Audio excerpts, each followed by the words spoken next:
by more than 50% by adding the cover of the distributor, and also adding the heating device of the distributor can keep the temperature drop of the molten aluminum to a minimum, thus reducing its temperature when it comes out the furnace. The molten aluminum filtration box can effectively filter out large inclusions in molten aluminum, absorb small ones in it, refine the crystalline structure of castings, and reduce its hydrogen content.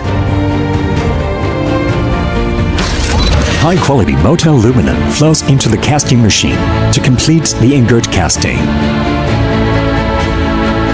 Different combinations of products can meet the individual.